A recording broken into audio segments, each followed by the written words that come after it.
ಸ್ವಾಮಿ ಇದು ನಡೆದಿದ್ದು ಹೌದು, ನಾನು ಡ್ರೈವರ್ ಹೌದು, ಬಸ್ಸನ್ನ ಈ ಥರ ಓಡಿಸ್ಕೊಂಡು ಹೋಗ್ತಾ ಇದ್ದೆ, ಇಂಥ ರಸ್ತೆ ಹೀಗಿಗಿತ್ತು, ಇಷ್ಟು ಸ್ಪೀಡಲ್ಲಿ ಹೋಗ್ತಾ ಇದ್ದೆ ನಾನು, ಅದು ಪರ್ಮಿಟೆಡ್ ಆ ಜಾಗದಲ್ಲಿ.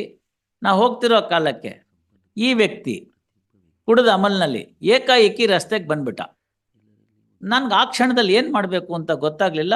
ಒಬ್ಬ ನಾರ್ಮಲ್ ಪರ್ಸನ್ ಮಾಡ್ತಕ್ಕಂಥ ಬ್ರೇಕ್ ಹಾಕಿದೆ, ಸ್ವಲ್ಪ ಅದನ್ನು ಅವಾಯ್ಡ್ ಮಾಡೋದಕ್ಕೆ ಎಡಗಡೆಗೋ ಬಲಗಡೆಗೋ ಬಸ್ಸನ್ನು ತಿರುಗಿಸ್ದೆ. ಇಷ್ಟೆಲ್ಲ ಆದರೂ ಕೂಡ ನನ್ನ ಪ್ರಯತ್ನ ಆದರೂ ಕೂಡ ಸ್ಪೀಡು ಮತ್ತೊಂದು ಇವನು ಏಕಾಏಕಿ ಬಂದಿದ್ದು ಇದೆಲ್ಲ ನೋಡಿ, ಡಿಸ್ಟೆನ್ಸು ಎಲ್ಲ ಲೆಕ್ಕಾಚಾರ ನೋಡಿ ಅದು ಬಿಯಾಂಡ್ ಹ್ಯೂಮನ್ ಎರರು. ಹಾಗಾಗಿ ಹೊಡಿತು.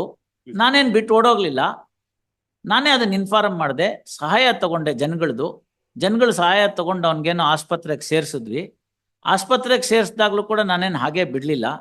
ಅಲ್ಲಿ ಹೋದೆ, ನೋಡಿದೆ, ಡಾಕ್ಟ್ರ್ ಏನೇನು ಔಷಧಿ ಪಥ್ಯ ಏನೇನು ಕೇಳಿದ್ರು ಅದೆಲ್ಲ ತಂದು ಕೊಟ್ಟೆ. ಅವ್ರ ಮನೆಯವ್ರ ಜೊತೆಗಿದ್ದೆ. ನನಗೂ ಒಂಥರ ಅನ್ನಿಸ್ತು, ಇದು ಮಾಡಿದ್ದು ಈ ಥರದ್ದು ಆಗೋಯ್ತಲ್ಲಪ್ಪ ಅಂತ. ಹಾಗಾಗಿ ಇದೆಲ್ಲ ಮಾಡಿದ್ಮೇಲೆ ನಾನು ದೇವ್ರ ಇದು ಇಚ್ಛೆ ಮತ್ತು ಅವನಿಗಾಗಿದ್ದಂಥ ಆಕ್ಸಿಡೆಂಟಿನ ಇಂಪ್ಯಾಕ್ಟು ಉಳಿಲಿಲ್ಲ ಅವನು. ಈ ಸಂದರ್ಭದಲ್ಲಿ ನಾನೇನು ಮಾಡೋಕ್ಕಾಗ್ತಿತ್ತು ಮಹಾಸ್ವಾಮಿ, ಅದರಿಂದ ನಾನು ಮಾಡೋದೆಲ್ಲ ಮಾಡಿದ್ದೀನಿ, ದಯವಿಟ್ಟು ತಮ್ಮ ಕರುಣೆ ಕಕ್ಲಾತಿಗೆ ಬಿಟ್ಟಿದ್ದೀನಿ, ಏನು ಮಾಡ್ತಿರೋ ಮಾಡಿ ಅಂತ ಒಂದು ಸಾಕ್ಷಿ ಬಂದಿದ್ರೆ ನಾನು ಅವಾಗ ಅದನ್ನು ಕನ್ಸಿಡರ್ ಮಾಡ್ತಿದ್ದೆ. ಏನೂ ಇಲ್ಲ, ಅವನು ಆಕ್ಸಿಡೆಂಟೇ ಡಿನೇ ಮಾಡ್ತಾನೆ. Then how can I believe 2,80,000? ಇರ್ಲಿ ಅಲ್ಲಲ್ಲ, see may pass on some document, we may consider it. Fact remains that there is no evidence. ನಮ್ ಗಮನಕ್ಕೆ ಬರ್ಬೇಕಲ್ಲ. ಸ್ವತಂತ್ರ ಕುಮಾರ್ ಸಾಹೇಬ್ರು ಅದನ್ನೇ ಬರೀತಾರಲ್ಲಿ. It is not an empty formality, it has to serve two purpose. Prosecution ಅವರು ಮಾಡಿರ್ತಕ್ಕಂಥ ನಿಮ್ಮ ಮೇಲೆ ಗುರುತರವಾದ ಆರೋಪ, ಆ ಆರೋಪಕ್ಕೆ ಪೂರಕವಾದ ಸಾಕ್ಷಿನ ಆರೋಪಿ ಗಮನಕ್ಕೆ ತರ್ತಾರೆ.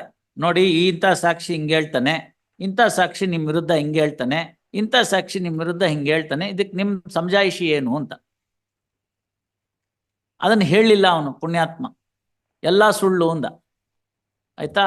ಎರಡನೇದು ಕೊನೆ ಕ್ವಶನ್ ಇರುತ್ತೆ, ಲಾಸ್ಟ್ ಬಟ್ ಒನ್. ನಿಮ್ಗೆ ಹೇಳುವುದಾದ್ರೂ ಏನಾದ್ರು ಇದೆಯಾ, ನೀವು ಸಾಕ್ಷಿ ಮಾಡಿಸ್ತೀರಾ ಅಂತ. ಇದಲ್ದಲ್ಲೇ ಇನ್ನೊಂದು ಪಾಯಿಂಟ್ ಇದೆ, 313 ಸಬ್ ಕ್ಲಾಸ್ 4 ಅಂತ. ಗೊತ್ತಾಯ್ತಲ್ಲ? ಕಕ್ಷಿಗಾರ ಹೆಬ್ಬೆಟ್ ಗಿರಾಕಿ ಅಂತ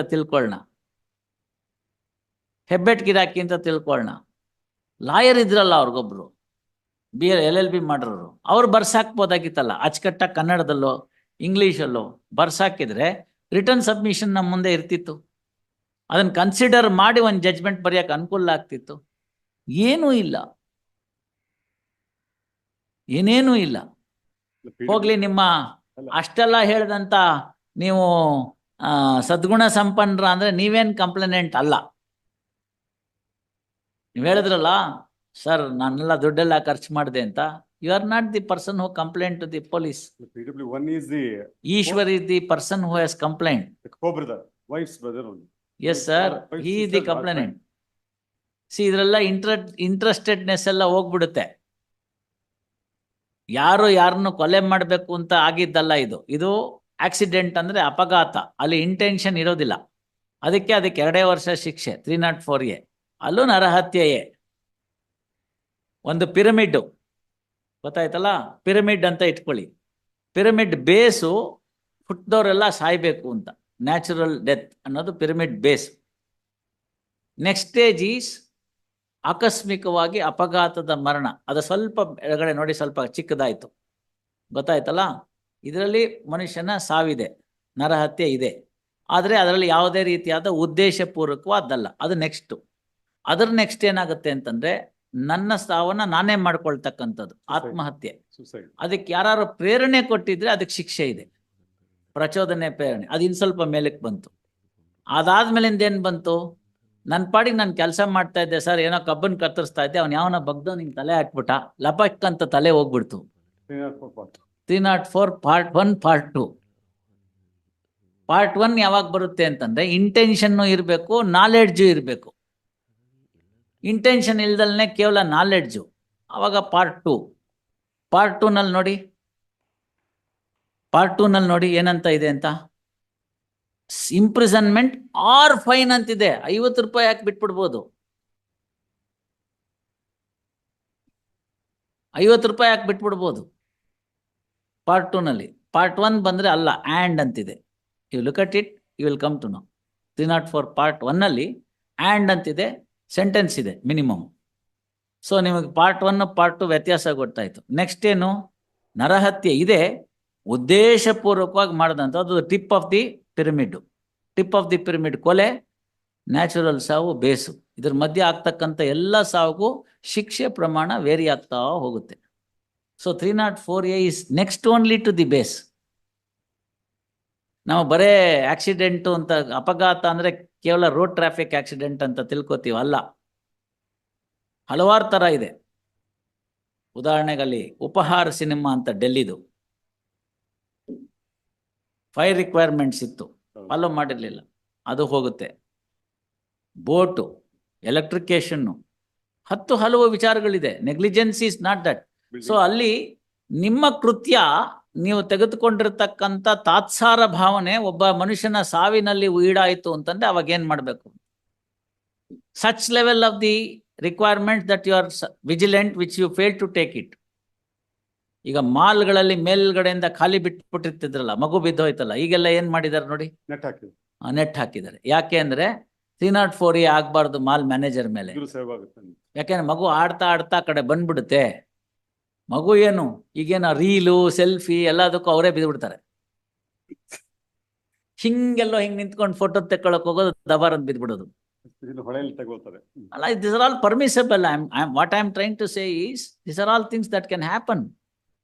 So one should exercise a reasonable vigilance to see that, unavoid an unexpected thing could be expected and that is to be avoided ಅಂತ.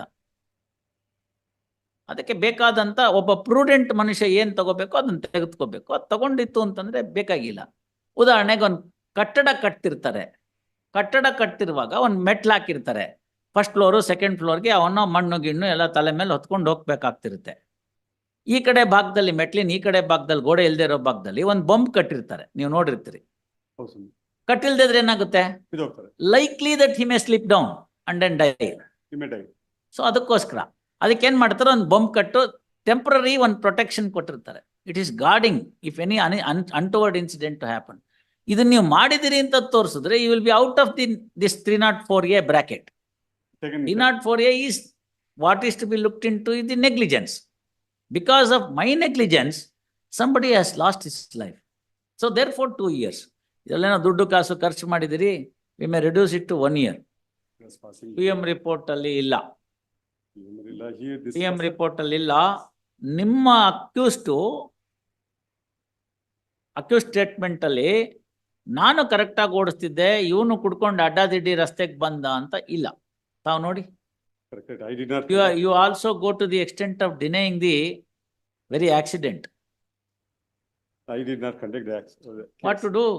ನೋಡಿ, ಎಲ್ಲ ವಕೀಲರಿಗೆ ನನ್ನ ರಿಕ್ವೆಸ್ಟ್ ಇಷ್ಟೇನೆ. There is one judgment by the supreme court in Ravi Kapoor versus state ಅಂತ ಇಲ್ಲಿ ಕೊಟ್ಟಿದ್ದೀನಿ, ನಿಮಗೂ ಕಾಪಿ ಕೊಡ್ತೀನಿ ನೋಡಿ. 39 ಪ್ಯಾರ ತೆಕ್ಕೊಡಮ್ಮ ಬೇಗ. ನನ್ನ ಹತ್ರ ಒಂದು ಕಾಪಿ ಇದೆ, ಬೇರೆ ಹಿಂದೆನೆ ಹೇಳಿದ್ದೆ ನಿಮ್ಗೆ ರವಿ, ಹಿಂದೆ 2021 ನಲ್ಲಿ ರಿವಿಷನ್ ಕೂತಾಗ್ಲೂ ಈ ಜಜ್ಮೆಂಟ್ ಕೊಟ್ಟಿದ್ದೆ ನಿಮ್ಗೆ, ಗೊತ್ತಾಯ್ತಲ್ಲ? ದಯವಿಟ್ಟು ನೋಡಿ ಇದನ್ನ, ಆ ಪ್ಯಾರ ನಂಬರ್ 39 ಓದಿ. ಇದ್ರಲ್ಲಿ ಪ್ಲೀಸ್ ಎಲ್ರಿಗೂ ಅರ್ಥ ಆಗುತ್ತೆ ಅಂತ, ಏನ್ ಮಾಡ್ಬೇಕು ಟ್ರಯಲ್ ಕೋರ್ಟ್ ಅಲ್ಲಿ ಅಂತ. I'll read, madam. Yes, It is please. true that prosecution is required to prove its case beyond reasonable doubt, but the provisions of section 313 CRPC are not a mere formality or purposeless. They have a dual purpose to discharge. Firstly, that the entire material parts of the incriminating evidence should be put to the accused in accordance with law, and secondly, to prove an opportunity to the accused to explain. To provide an opportunity, prove ಅಲ್ಲ, to provide an opportunity for to the accused to have his say in the matter. Yes, madam. You understand that? ನೋಡಿ, ಇಂಥ ಪ್ರಕರಣದಲ್ಲಿ ಸತ್ತವನ್ ಬಂದು ಸಾಕ್ಷಿ ಕೊಡಕ್ಕಾಗಲ್ಲ, ಆಯ್ತಲ್ಲ? In ಯಾರಿದ್ರು involvement ಅಲ್ಲಿ?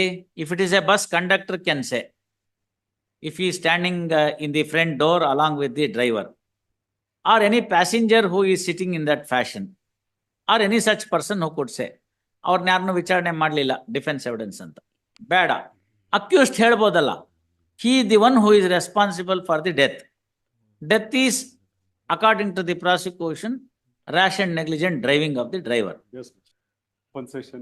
No question of giving any other thing. Saurav Bakshi ಕೊಟ್ಬಿಡೋರ್ಗೆ ಅದೇನ ನೋಡ್ಕೊಂಬನ್ನಿ. I'll keep supreme court has said no question of ಬರೇ ದುಡ್ಡು ಇಸ್ಕೊಂಡು ಕಾಂಪೆನ್ಸೇಷನ್ ಕೊಟ್ಬಿಟ್ಟು ಅವ್ರನ್ನೆಲ್ಲ ಮಾಡೋ ಅಂತ ಪ್ರಶ್ನೆನೇ ಇಲ್ಲ ಅಂತ 2015 ಹೇಳ್ಬಿಟ್ಟಿದ್ದಾರೆ.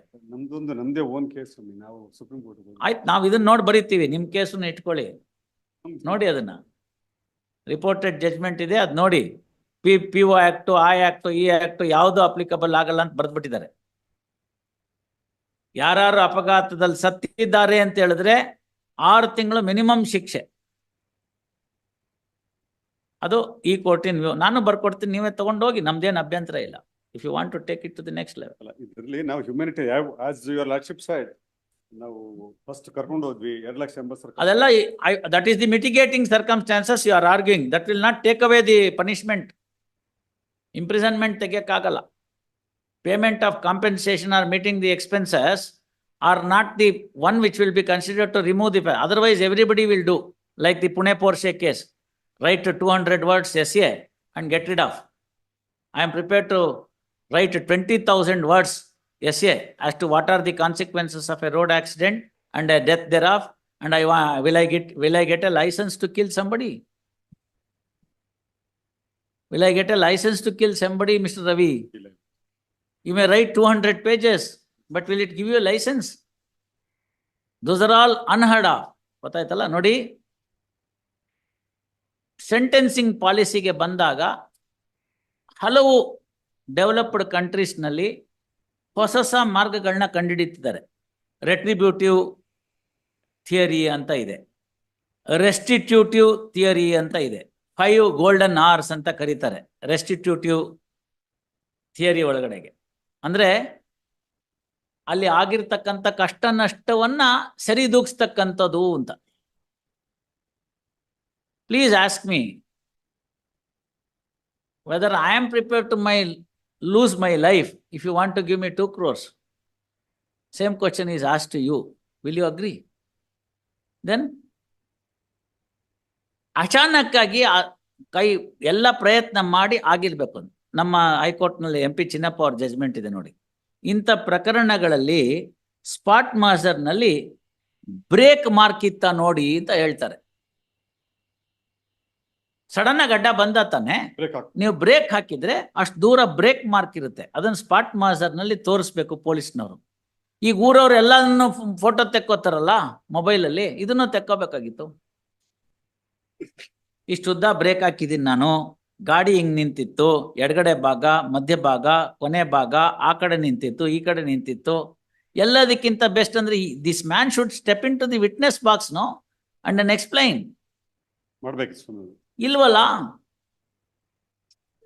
So I will reduce it to 1 year.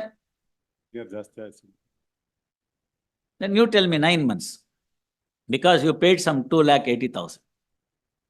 By 2:30 we'll resume. ಇಲ್ಲಾಂದ್ರೆ ನಾಳೆಗೆ ಹೇಳಿ ನಿಮ್ ಕಕ್ಷಿಗಾರ ಕೇಳ್ಬಿಟ್ಟು. Heard Shri Ravi Kumar to hear HCGP release this matter tomorrow.